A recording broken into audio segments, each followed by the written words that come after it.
So how about this culture war stuff? Why culture wars?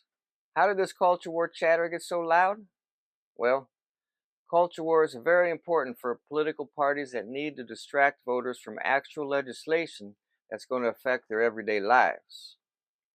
You might say culture wars are brought into play when a segment of the population is getting the shaft and a political party needs them distracted from the real reason they're getting the shaft.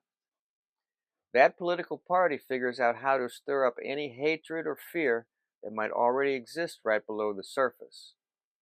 There's an event that happened in 1970 that I think is worth looking at right now. Have you heard of the Hard Hat Riot?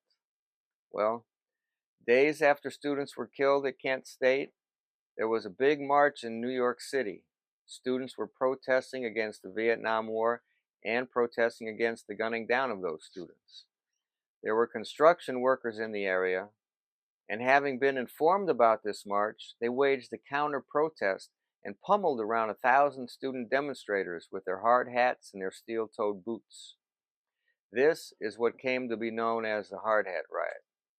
It'd be worth looking up the details. But what it really did, it started an era of cynical fear mongering that was aimed at dividing us. President Nixon exploited this riot for a political advantage.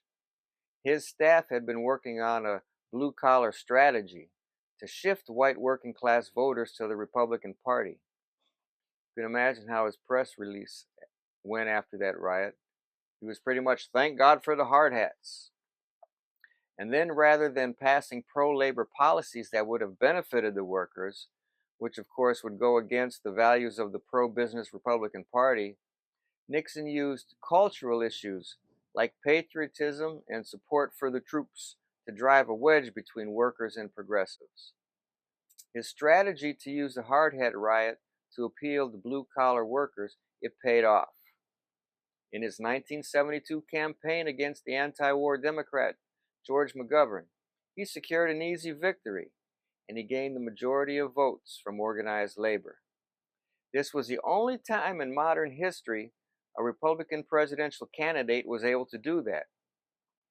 So the Hard Hat Riot, what it did, it revealed a deep fracture in the coalition of workers and progressives that FDR had brought together in the 1930s and Lyndon Johnson had brought together in 1964.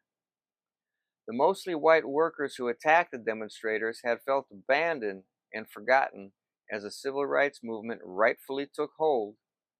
They were annoyed by college kids with draft deferments, and they were bogged down by an economy that was losing its guarantee of upward mobility.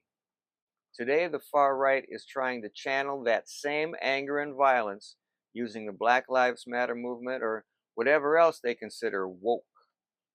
It's the same cynical ploy to instill fear of the other as a means to distract from the oppression and looting being done by the corporate class who dominate so much of our economy and politics.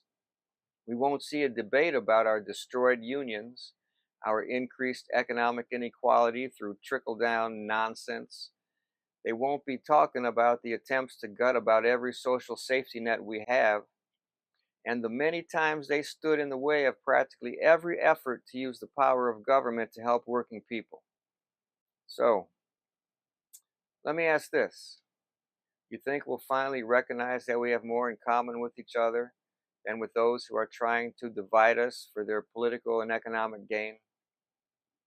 You think we'll be able to see through these culture wars and come together to build a future where prosperity is shared by all of us? We got to help each other see through the rhetoric and fight like hell for legislation that is actually good for all us working people.